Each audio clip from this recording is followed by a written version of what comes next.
Olá pessoal, boa noite. Estamos aqui hoje para mais uma live.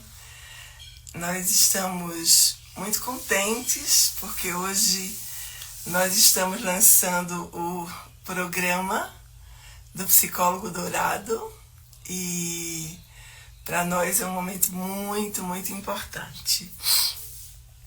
Olá, Helena, boa Oi, noite. boa noite, tudo bem?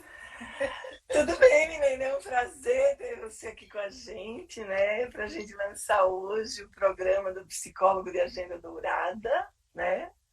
E Isso, hoje a Milena é quem vai dirigir a live. A gente vai conversar um pouquinho com vocês sobre o que a gente vem pensando, né? Pelas nossas, o nosso trabalho, os atendimentos com psicólogos nos nossos consultórios, né, as dores que eles sentem, né, para nós é muito, dói na gente. Então a gente resolveu conversar um pouco sobre isso, né, Milena?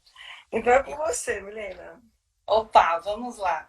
Sejam todos muito bem-vindos e muito bem-vindas ao programa do Psicólogo Agenda Dourada. Aqui a gente discute estratégias que você, psicólogo, deve ter para ter bons resultados aí na sua clínica. Eu sou a psicóloga Milena Mostarda e vocês conhecem a nossa ilustre doutora Ana Lúcia Castelo. O ilustre ficou por sua conta, viu, Milena? É? O ilustre ficou por sua conta, né? E hoje a gente vai conversar sobre um tema que é quando o psicólogo não tem resultados significativos com seus pacientes. Não ter resultados significativos na clínica pode ser dividido em dois níveis de problemas, né? Um é quando a gente não consegue ter resultados resolvendo os problemas dos nossos pacientes. E o outro, que está muito interligado aí, né, doutora, é não ter resultados financeiros. Então, primeira pergunta, doutora, o que significa, na tua experiência, de quantos anos? 41 anos. 41 anos de clínica. O que significa, na sua experiência de 41 anos, para o psicólogo ter esse tipo de dificuldade de não ter resultados na clínica? Na realidade, a gente vai dividir realmente a primeira parte dos pacientes, né? Porque os pacientes, de uma maneira geral, eles, quando não estão satisfeitos com os resultados que estão tendo, eles fazem vários tipos de movimentos, né? Ainda hoje falei para um paciente, né? Quando o paciente chega para a gente e diz, vou parar a terapia, né? Ele me perguntou se eu tinha no consultório uma demanda muito grande de pacientes parando a terapia. E eu disse que não. Por quê? Porque como a gente vem tendo excelentes resultados, a gente não tem tido esse tipo de problema. Então, isso é muito positivo, né? O que acontece? Os psicólogos, de uma maneira geral, aprendem uma técnica, né? E essas técnicas, elas vão se subdividindo. Então, para nós é muito importante, quando você aplica uma determinada técnica, uma determinada abordagem, você ser fiel a ela, né? Você aprender realmente a fazer aquilo. Porque uma das coisas que leva o psicólogo a não conseguir o resultado é ele não ter o domínio da técnica. E para a gente isso hoje é assim uma condição bastante importante da gente falar sobre isso, né, Milena? Sim. Pode falar. Não conseguir ter esses resultados, a gente percebe que acaba atrapalhando até na autoestima desse psicólogo, né? E é uma coisa bem delicada, porque é uma queixa que a gente atende muito. Quando o paciente traz a queixa de autoestima, e aí o psicólogo está se questionando sobre a eficácia dele. Na sua experiência, doutora, você percebe acontecer muito isso com os alunos, com os nossos colegas de trabalho? Olha, eu percebo até com os nossos alunos que, às vezes, eles estão aprendendo a, de uma certa forma, aplicar a abordagem. E o que é que acontece? Quando ele inicialmente não consegue ter um resultado, ele, ao invés de procurar uma supervisão, ao invés de procurar uma ajuda, ele diz: isso não funciona. Então, isso é muito importante, a gente ter um critério de avaliação do que nós estamos fazendo. Hoje eu acredito, eu tenho, graças a Deus, e isso não se passa comigo, porque eu tenho 2 consultórios extremamente lotados. Isso é fruto de um trabalho bem direcionado, um trabalho bem formatado no que a gente acredita que é importante para desenvolver um bom atendimento, o nosso paciente ter um retorno terapêutico numa velocidade mais rápida, né, que é o que a gente vem acreditando hoje. Um caso de fobia no passado que eu atendia em 1 ano e meio, 2 anos, hoje com 4, 5 meses eu dou alta. Então isso é fruto de um trabalho sedimentado, um trabalho bem feito, né? Uhum. Tem uma questão muito polêmica aí que eu me pego me perguntando às vezes, que é assim: o psicólogo que consegue ter resultados com os seus pacientes, ele dificilmente ele vai ficar com a agenda vazia. Dificilmente ele não vai conseguir cobrar um valor justo pela prestação do serviço dele. Uhum. É uma percepção errada? Não, é uma percepção super correta, né? Ontem, não, domingo, eu estava conversando com um psicólogo e um psiquiatra. E ele me disse: com o nível que você tem de vida profissional, você deveria cobrar a sua consulta mais cara.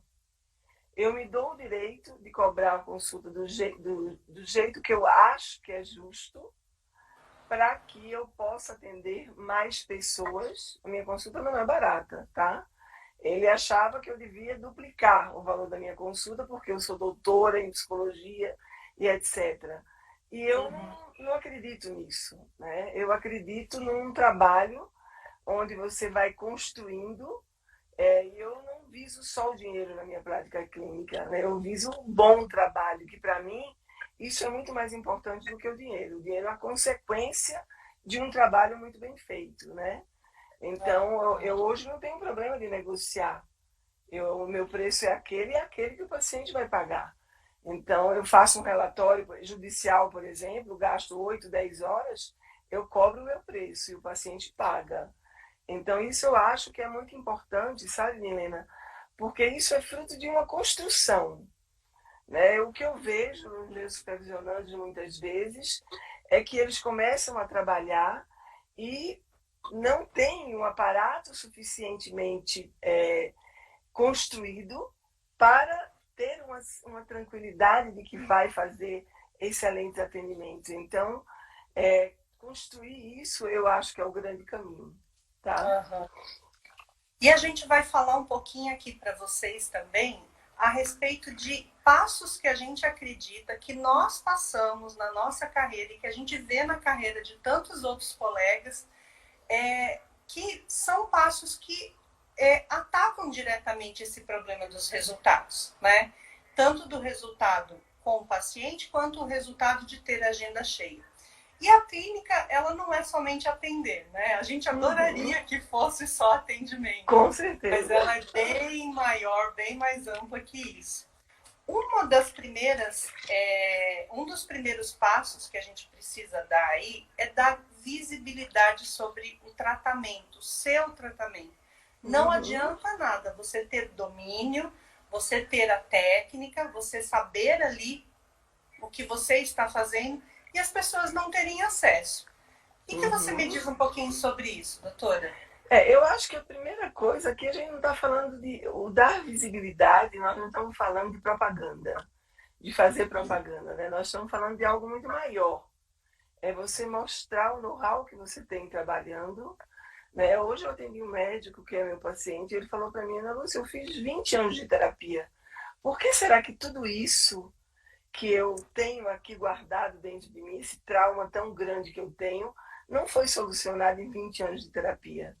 Aí eu disse: olha, respeitando e sendo ética com suas terapeutas, suas ex-terapeutas, eu tenho que te dizer, Talvez o acesso que foi feito a essa memória traumática não foi feito da maneira ideal, porque senão ela não estaria aí do jeito que está. Então, eu acho que isso é bem importante a gente pensar, né? É que a gente tem que olhar o paciente, a gente tem que ver o paciente de uma maneira... Essa visibilidade os médicos da clínica que eu trabalho dizem o seguinte: por que você dá o seu celular para todos os seus pacientes? Eu dou. E eu digo para eles o seguinte: eu dou porque eu coloco limites. Se o meu paciente precisar de mim 3 horas da manhã e isso for uma realidade, eu vou estar do lado dele. Né? Se ele me ligar 2 horas da manhã para me encher o saco, eu digo boa noite e a gente se fala na segunda-feira. Então, isso é muito importante nós nos posicionarmos no sentido de colocar esse limite, né? A gente precisa ter uma evidência muito boa em relação aos colegas de trabalho, né, da área da saúde mental, né? Porque eles... Hoje mesmo eu recebi uma paciente de uma super psicóloga, que eu super admiro, né? E eu, nossa, que legal ela encaminhar para mim essa paciente, né? E assim, foi super interessante, que eu estou com a agenda lotadíssima e eu tenho um horário na agenda, um horário eu tinha na agenda que estava livre, porque eu dei alta ao meu paciente semana passada, e a menina podia ir naquele horário.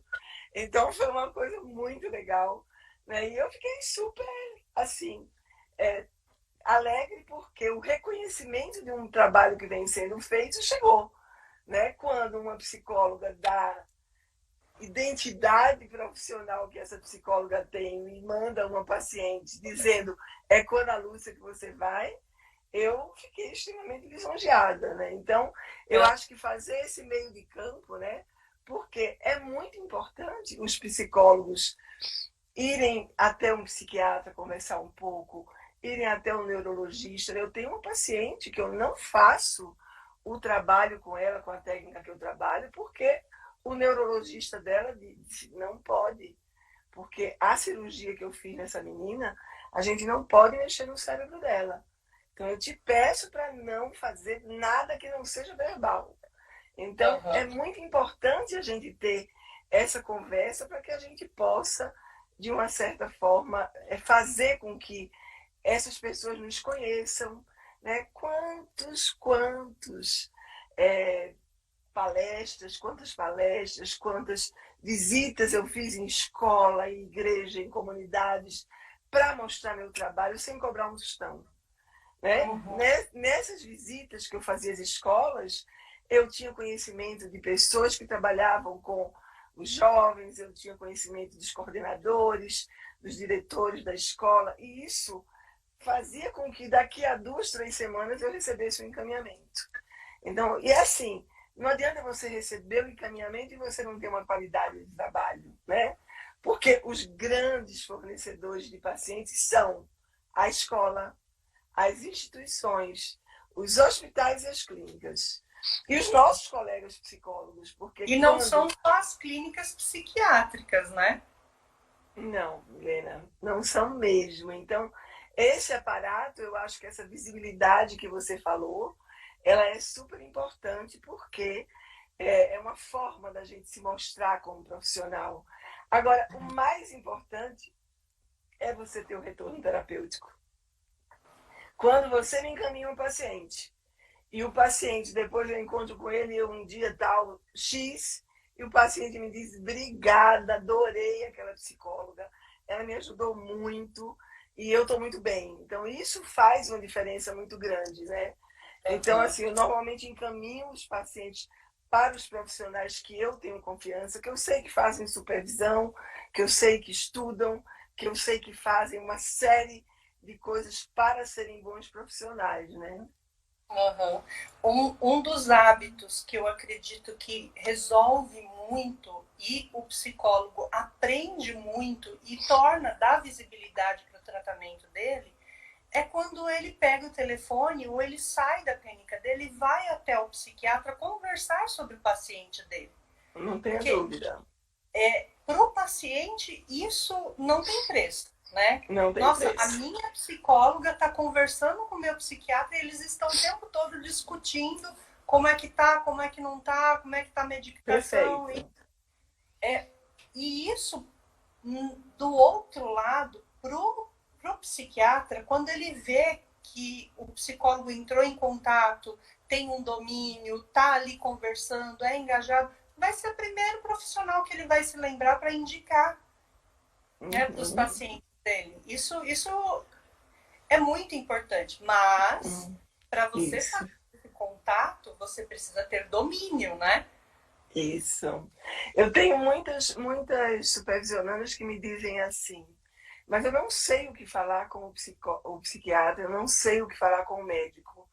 Gente, olha, eu não sei um monte de coisa da minha vida, eu não sei falar espanhol. Eu estou com 64 anos aprendendo a falar espanhol. Então eu acho que isso é uma questão de a gente se lançar na vida, né? Então, para você ir falar com o médico, com o psiquiatra, você se prepara antes, você estuda, você faz uma colinha, como eu chamo, né? Para que você se sinta mais segura. Então, isso que a menina falou é importantíssimo, né? Você ir até o médico, você ir até o psiquiatra é extremamente importante, né? Agora a gente tem outras dicas, né, Milena? Tem outras dicas. Me dá aí uma luz para eu entrar na sua vibe. Tá, mas só finalizando esse primeiro tópico, não ter medo de conversar com o psiquiatra, porque vai ter experiência ruim e vai ter experiência boa. Assim como tem psiquiatra que está aberto para conversar com o psicólogo, vai ter psiquiatra que não vai estar.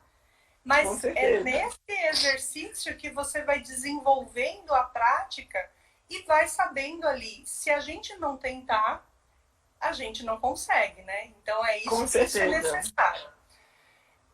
Uma outra dica que eu acho muito importante é a fidelização dos nossos pacientes. O encantamento ali já desde o primeiro contato. Doutora Ana, fala um pouquinho pra gente como é que você trabalha nesse sentido. Olha, eu acho, né? Hoje eu tenho estudado muito vínculo de apego, né? Eu me deparei com uma estudiosa de apego, que é a Isabela Spagnol. Ela fez um curso recentemente para a gente e eu sou encantada com o trabalho dela. E eu tenho estudado bastante o vínculo de apego. E um dos vínculos que a gente sabe de apego que a gente pode desenvolver é com o terapeuta. Então eu tenho estudado algumas técnicas que eu posso utilizar para trazer a criança para dentro da minha sala, trazer onde aconteceu isso. Né? Eu tenho uma sala muito bonitinha de crianças e de adolescentes no meu consultório, e a adolescente chegou, parecia um bichinho do mato. Né? Então, eu fui lá e eu disse, só queria te mostrar uma coisa muito legal que eu tenho aqui. E aí eu fui lá e eu consegui mostrar para ela algumas coisas interessantes, que ela disse, nossa, que legal, eu nunca tinha visto isso. E ela sentou-se ali, ficamos conversando uns 10 minutos, e ela saiu dizendo para a avó que tinha levado ela, ela disse para a avó assim, nossa, eu adorei isso aqui. Eu adorei, eu acho que eu vou gostar muito da terapia. Então, você trazer algumas situações para que esse acolhimento terapêutico seja mais bem feito é extremamente importante, né?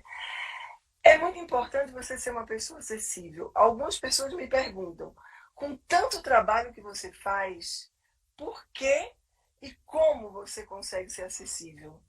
Eu sou assim porque eu sei colocar limites. Essa é uma questão muito importante, né? Eu sei colocar limites. Se meu paciente está em crise, ele conta comigo. Eu estava na casa da minha mãe no fim de semana e eu precisava ajudar um pai que está numa luta judicial com uma filha pequena, que a mãe morreu. E eu fiquei a maior parte do meu tempo do fim de semana fazendo um relatório judicial. E quando acabou e nós ganhamos a causa, ele disse para mim, vou ser responsável por isso. E eu até me emociono. Por quê? Porque eu sei o valor e o peso daquele relatório que eu fiz. Então, você ser acessível é algo que o paciente gosta muito, né? Aquele paciente precisa ter acesso a você. Ele não deve ter acesso à sua secretária só. Né? Então, eu faço questão de dar retorno, eu faço questão de conversar com o paciente, conversar com a mãe Isso para mim é algo muito importante, né? A gente ter a gestão e a organização dos nossos consultórios sob controle, um material de boas-vindas, algumas regras, algumas orientações, às vezes vídeos de depoimentos dos pacientes, eu mando para os meus pacientes que estão chegando, né? De como eles superaram as situações, os folders explicativos online, né? Você ter também sobre a abordagem que você trabalha, os recursos que o paciente vai poder utilizar entre as sessões, você poder disponibilizar algumas coisas em relação a isso, é extremamente importante, Milena. Fidelizar os pacientes significa você abrir um espaço para que o teu paciente te conheça melhor e para que o teu paciente confie em você, ok? Uma outra coisa que a gente tem que pensar é a gente fazer as pazes com o dinheiro. Então, o que é fazer as pazes com o dinheiro, né? É a gente receber o dinheiro pelos serviços que a gente presta. Então, eu fiquei 8 horas fazendo um relatório, então eu vou cobrar pelas 8 horas que eu fiz o relatório, né? Isso é muito importante, a gente analisar e pedir ajuda às pessoas que conhecem, perguntar alguma coisa, perguntar. Eu não tenho dificuldade nenhuma de cobrar pelos meus trabalhos, sabe por quê? Porque eu pago para ser uma profissional de referência. Eu faço cursos, eu vou em congressos nacionais, internacionais, eu faço live, eu compro muitos livros, e isso faz com que a gente, de uma certa forma, possa ter um retorno financeiro positivo. Para mim, o maior mito é que psicologia é uma profissão que não dá dinheiro. Eu assino embaixo e dou meu CRP na mão daquela pessoa que me provar isso, né? Por quê? Porque não é verdade que psicologia não é uma profissão que dá dinheiro, né? Então a gente tem que pensar exatamente isso, né? Psicologia é uma profissão que dá dinheiro, né? A gente tem que superar esse mito de que uma grande parte dos psicólogos procurou a faculdade não para ficar rico, somente para ajudar as pessoas, né? Porque eles sabiam ouvir as pessoas, porque, gente, eu tenho um casal de amigos que não deixou o filho dele ser psicólogo, porque ele dizia que psicologia não era uma profissão que dava dinheiro. Isso é mito. Eu sou a prova viva disso. E eu digo a vocês uma coisa muito séria. Qualquer profissão, a pessoa pode ter o retorno financeiro, desde que ela faça bem feito, né? Então isso confunde muito as pessoas, né, Milena? O fato de ganhar dinheiro com algo menos nobre do que ajudar pessoas a se superarem, né? Você realmente ajudar os seus pacientes de uma maneira eficaz, é necessário que você esteja bem financeiramente, né? Porque na hora que você está bem financeiramente, você pode ir num curso, num congresso e etc, né? Então, é um mito as pessoas que dizem que psicologia não dá dinheiro. Milena, eu dei continuidade porque você travou. Queria que você falasse um pouco sobre isso. E dentro desse mito, as pessoas, por um lado, não acreditam que a psicologia dê um retorno. A gente está desacreditado de duas maneiras aqui no Brasil. Desacreditado que a psicologia dá o retorno financeiro e desacreditado que a psicoterapia é uma coisa que dá resultado, né? Que tem uma eficácia. E a gente é prova viva disso. Nós, nossos pacientes, nossos alunos são prova viva disso. Por consequência, nós temos um outro problema, que são os nossos colegas que confundem muito essa questão que você falou, que é algo menos nobre, ganhar dinheiro é menos nobre do que ajudar pessoas. É ganhar dinheiro pelo suor do seu rosto. Isso tem uma nobreza, isso é uma honra muito grande, né? Você viver de algo que você não se esforçou, aí sim, é algo ilícito? Olha, menina, eu já tive que fazer uma psicoeducação com uma mãe que me disse assim: eu venho aqui para você jogar jogo com meu filho. Olha que coisa grave, né? Eu disse, primeiro que eu não jogo com seu filho que não tenha um objetivo terapêutico. Seu filho não vem aqui para brincar comigo. Todo jogo que eu jogo com ele tem um objetivo terapêutico, né? Porque o menino saía da minha sala dizendo à mãe: adorei esse jogo que eu joguei com a Lúcia. Só que o menino tinha assim uma questão gravíssima, né, de não olhar o outro. Então ele era extremamente competitivo e ele não sabia lidar com a frustração de perder. Então eu passei o início da terapia fazendo desafios com ele com jogos. E aí a mãe vem com essa para cima de mim, mas aí eu enquadrei ela na classe, né? Eu disse: olha, o jogo que eu jogo com seu filho são jogos terapêuticos que têm objetivos definidos. E uma hora eu vou te mostrar esses jogos, mas não vou mostrar hoje, porque hoje eu tenho um jogo para jogar com ele. Então vamos lá, fulano. E entrei com ele para fazer o trabalho. Então, gente, isso é muito importante, né? A gente ter uma segurança do que a gente está fazendo, né? Daqui a pouco a Milena vai falar um pouco sobre a síndrome do impostor.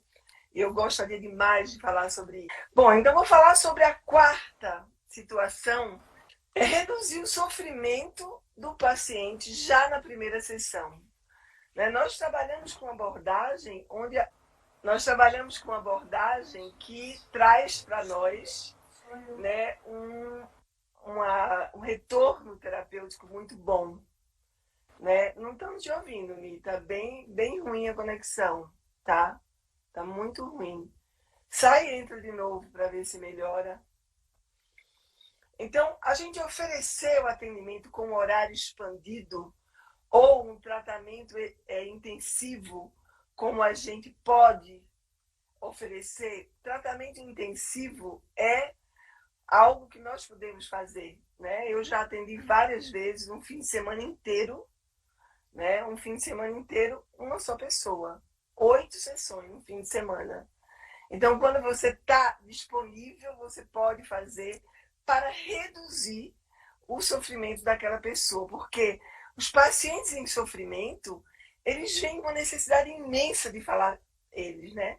Eles precisam de mais tempo, eles precisam que a gente possa trabalhar com eles. Então, a gente não precisa esmiuçar uma história clínica para saber tudo do paciente nesse momento, mas a gente vai focar primeiro no acolhimento daquele paciente, a gente vai focar na psicoeducação para diminuir aquela sensação que a pessoa tem de fracasso, né? Então, isso para nós é muito, mas muito importante mesmo, né? E a gente faz um movimento para que isso se realize dentro da nossa prática clínica, né?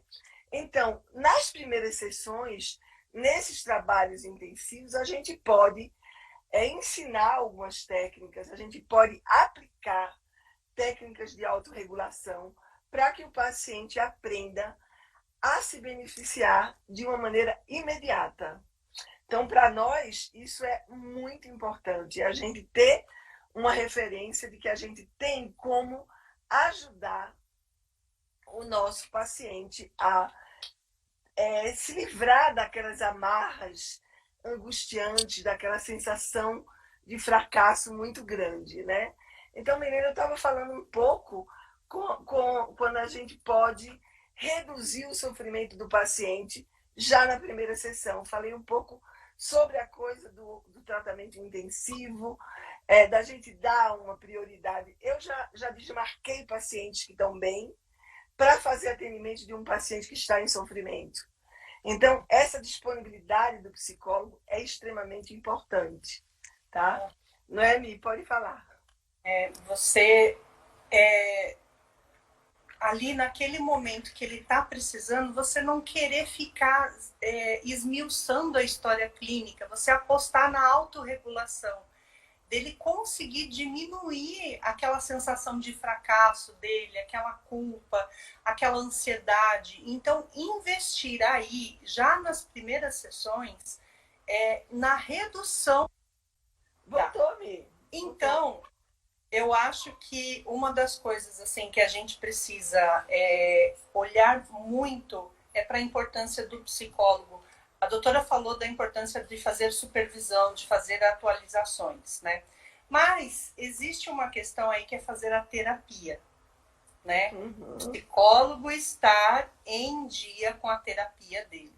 Isso é de suma importância, né? E eu acho muito importante que o psicólogo faça a terapia dele dentro da abordagem que ele atende. Porque aí ele vai ter a visão da perspectiva do paciente. Exato. Né? Com certeza. Eu fiz terapia durante 28 anos. E hoje eu tenho uma terapeuta que não é daqui do Brasil, ela é argentina, que eu, sempre que preciso, eu lanço mão dela. Então, para mim, isso é muito bom.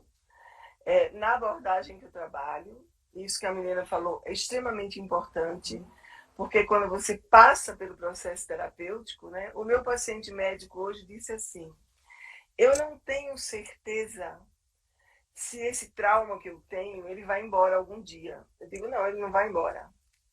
Ele vai ficar com registro no seu cérebro, somente o que vai embora é a condição de como é essa sensação corporal que te domina e essas emoções que te dominam, elas vão sendo reprocessadas e todo esse evento traumático que você viveu vai ser integrado num processamento adaptativo de informação que é extremamente positivo no nosso cérebro, né?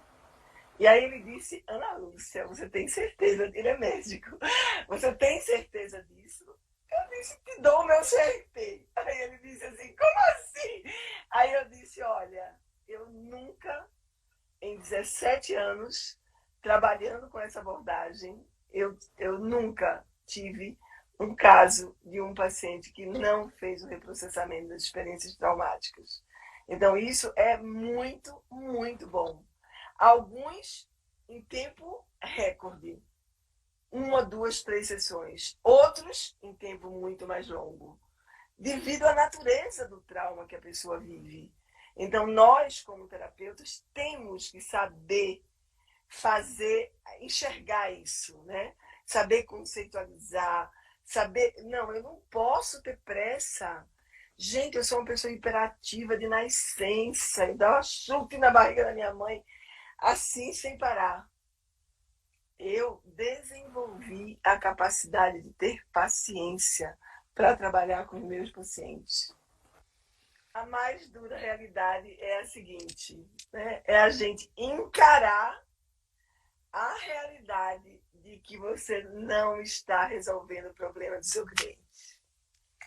Efetivamente. Então, assim, eu atendo muito psicólogo, né? E muitas vezes os problemas da clínica são pouco rentáveis, né?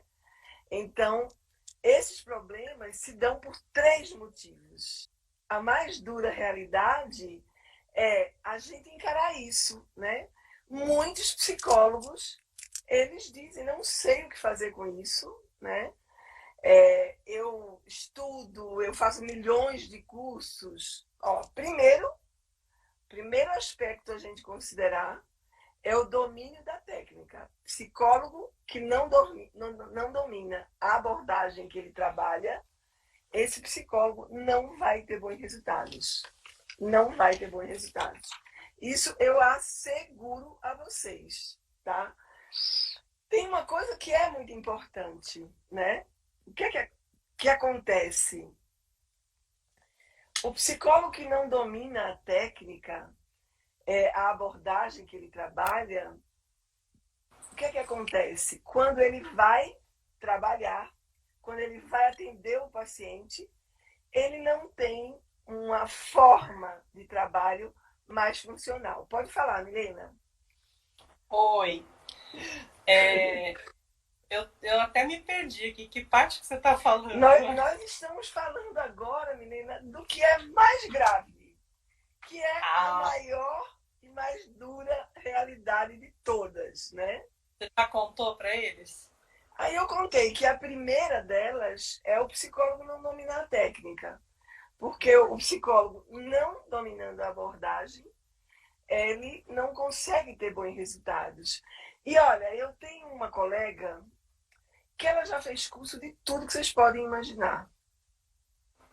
Mas ela não trabalha bem com nada. E outro dia eu fiz uma sessão de terapia com ela para que ela entendesse isso. Que não adianta ela fazer curso de tudo que aparece na frente dela. Tudo que aparece ela faz curso. Mas ela não domina nada. Então isso não traz um retorno terapêutico como o profissional gostaria, né? Então isso é muito grave, né, Milena? Então, gente, o segundo aspecto é o psicólogo inseguro, né? Às vezes o psicólogo não está bem emocionalmente, às vezes ele necessita trabalhar e tem alguma crença limitante que impactua todo o processo dele como profissional, ou ele tem traumas, né? Eu tenho uma paciente psicóloga que eu reprocessei traumas dela aplicando uma determinada técnica com um paciente que disse: você é uma psicóloga de N. Tudo que você faz aqui, para mim, não adianta nada. Travou. Ela paralisou e ela, depois disso, ela não atendeu mais ninguém com aquela técnica. Não é a técnica que eu trabalho, graças a Deus, né? Hoje ela trabalha com a técnica que eu trabalho. Mas eu tive que reprocessar esse trauma com ela. Porque o paciente disse isso para ela no setting terapêutico, né? Então, assim, muitos cursos, muito curso, mas você não domina nada, não te traz o retorno terapêutico que você gostaria. Eu estudo desde que eu me entendo por gente. Todos os dias eu estudo. Todos. Se eu não leio um artigo, eu leio um capítulo de um livro, eu pesquiso algumas coisas, agora mesmo estou montando um curso, agora mesmo estou escrevendo um livro, então eu tiro uma coletânea de artigos sobre determinado assunto para escrever o capítulo do livro, todos os dias da minha vida até eu morrer. Porque eu já disse para meu marido que eu não vou me aposentar, tá? Então vocês fiquem tranquilos que vocês vão ter que me aguentar por muito tempo ainda. Então, estudar sempre é muito bom, mas não é o acúmulo de conhecimento que vai te dar uma perspectiva de trabalhar bem e ter o domínio da técnica.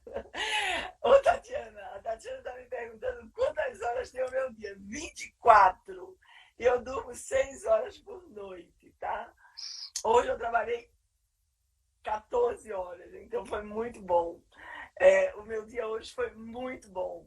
Foi muito bom que eu atendi muita gente, né? Como eu atendo criança, adolescente, adulto, casal, família, a gente tem um consultório muito repleto. Isso é muito gostoso, né?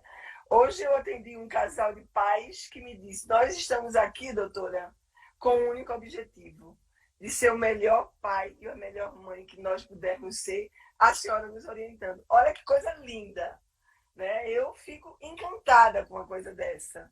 E aí eu já mandei livro para eles, eu já mandei um monte de coisa do meu mestrado, do meu doutorado, e aí a gente traz todo um aparato. Eu tenho, viu, Marga, muitas técnicas. Eu fiz várias especializações, né? Mas hoje eu trabalho efetivamente com terapia do esquema, estou começando a trabalhar com terapia cognitivo-comportamental e a minha base é o EMDR, que é uma abordagem terapêutica, né? Que a gente faz uma dessensibilização dos movimentos, através dos movimentos oculares. Então, é uma técnica que tem trazido um retorno terapêutico muito bom para a gente, né? Deixa eu só botar a Milena para dentro de novo. Vamos lá, Milena, vamos ver se você consegue agora. Então, gente, é importante você fazer cursos, super. Eu faço um monte de cursos. Milena, eu já disse os dois, as mais duras realidades, as duas primeiras. Você quer falar a terceira? A terceira é o tipo misto. Imaginem uma criatura que não domina a técnica e é insegura. Terrível, né? A insegurança, gente, olha, eu já tenho muitos psicólogos que eu atendi para trabalhar performance. Só performance, de trabalhar com vários tipos de técnicas, vários tipos de abordagem. A pessoa veio para o meu consultório para trabalhar performance. O psicólogo inseguro e que não domina a técnica, com certeza ele não vai para frente. Né, Milena? Então isso é muito importante. Vamos ver se você consegue agora me... Aí. A grande solução para isso é, no tipo de domínio de técnica, é você estudar, aplicar paralelamente, fazer supervisão dos seus casos, participar de grupos de estudos e fazer terapia. Então, às vezes, a gente tem que tomar muito cuidado, porque tem muito psicólogo que vira e fala assim, eu já fiz de tudo. E quando a gente vai participar das supervisões, a gente vê que a pessoa não fez de tudo.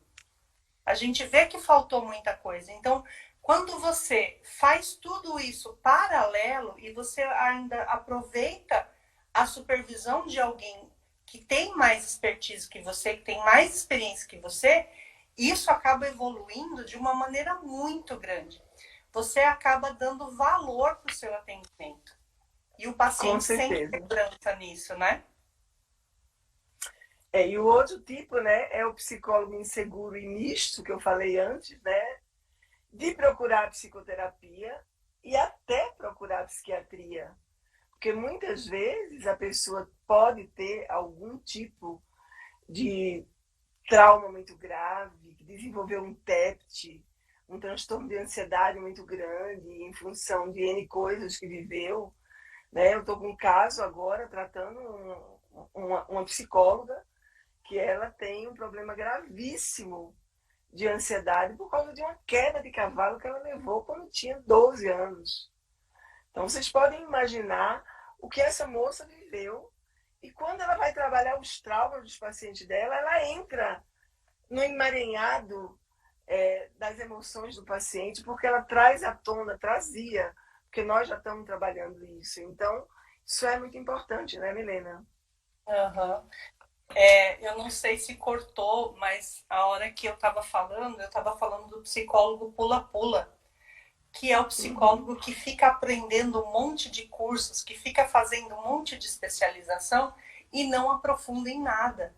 Isso acaba tendo um perigo muito grande, porque você não domina realmente a técnica.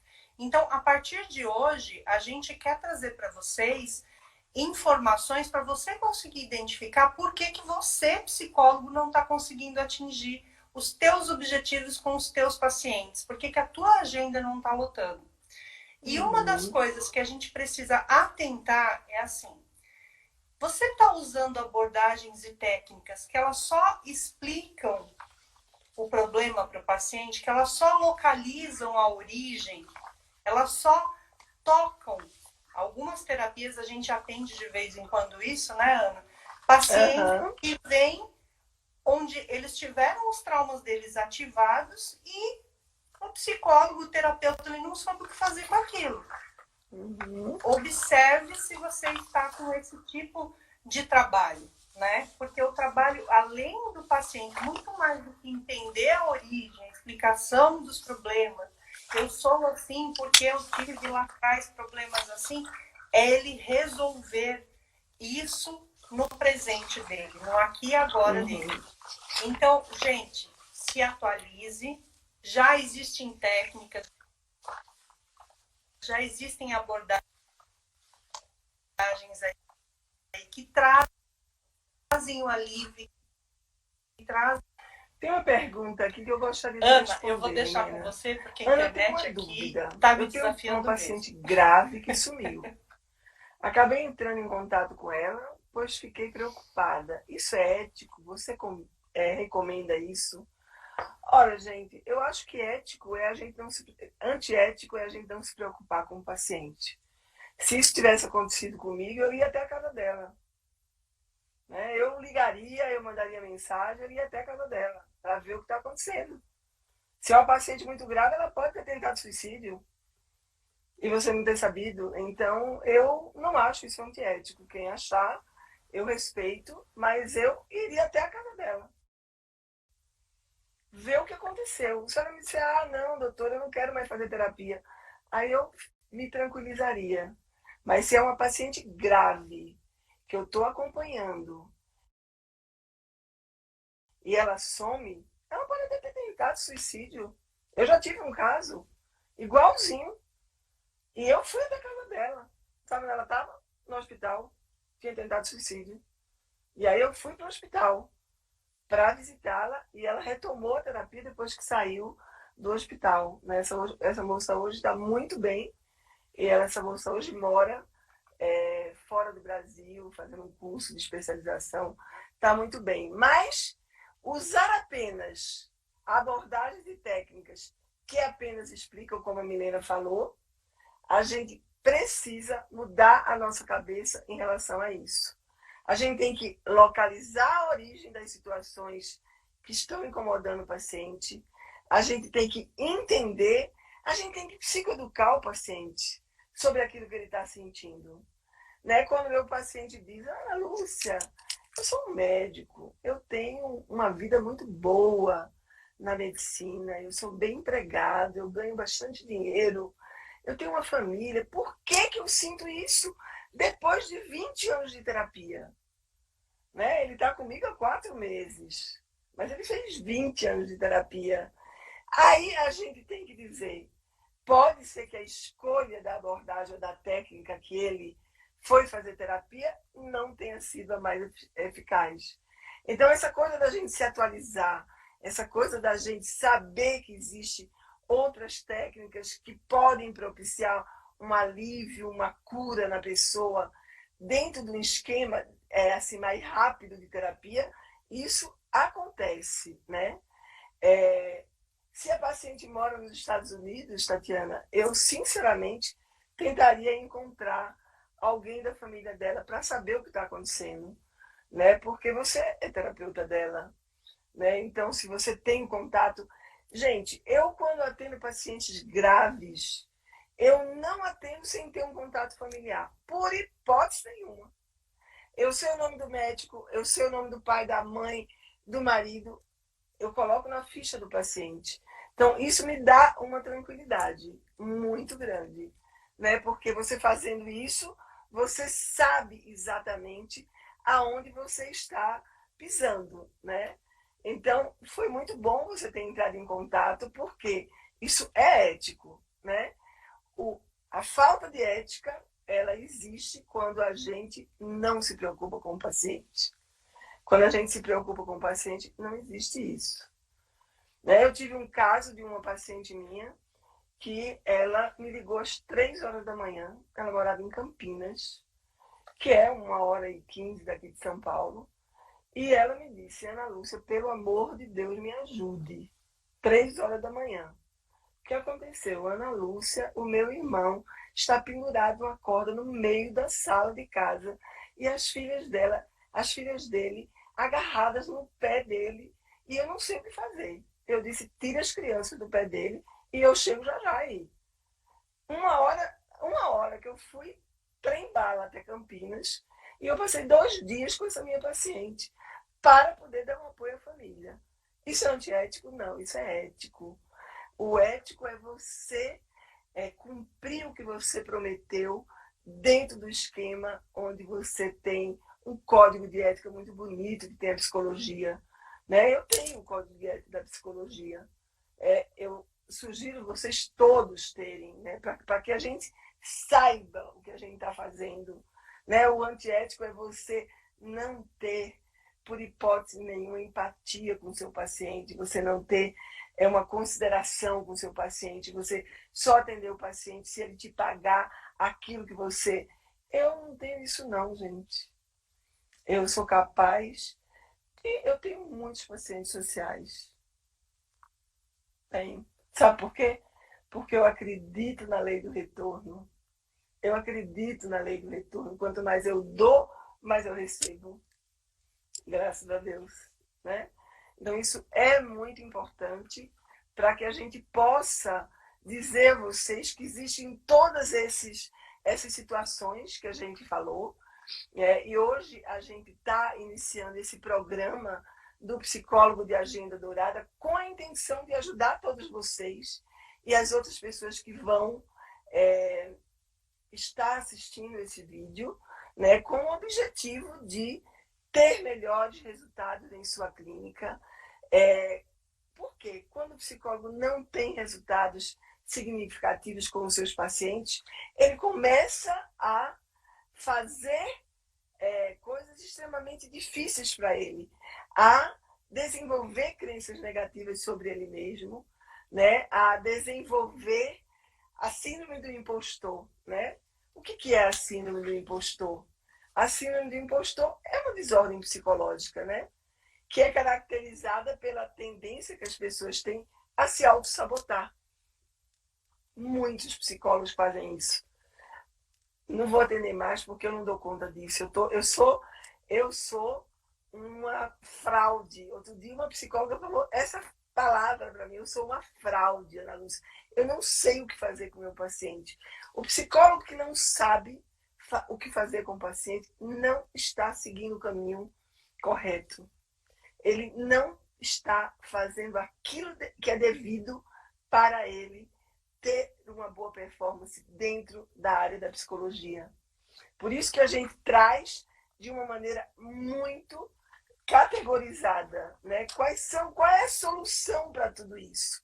Estudar, aplicar, supervisionar, fazer terapia, fazer supervisão dos casos, né? Que isso é muito importante. Participar de mentorias, participar de grupos de estudo, participar de palestras, de congressos e etc. Né? Então, assim, vocês tiveram hoje uma geral, né? Nós discutimos aqui as estratégias que você, psicólogo, deve ter para ter bons resultados na sua clínica. Né? Eu sou a psicóloga Ana Lúcia Castelo e junto com a Milena Mostarda, nós estamos fazendo esse trabalho para ajudar não só os nossos alunos, mas aos psicólogos que quiserem ampliar a sua visão em relação ao que ele deve fazer para que a vida profissional dele decole. Espero que todos vocês decolem na vida profissional, porque isso é fruto do que você faz. São escolhas, tá? Então, na semana que vem estaremos aqui de novo e contamos com vocês, tá? Para a gente conversar um pouco sobre as dores do psicólogo e a gente dar alguns caminhos que possam trazer para vocês melhores resultados, ok? Um grande abraço a todos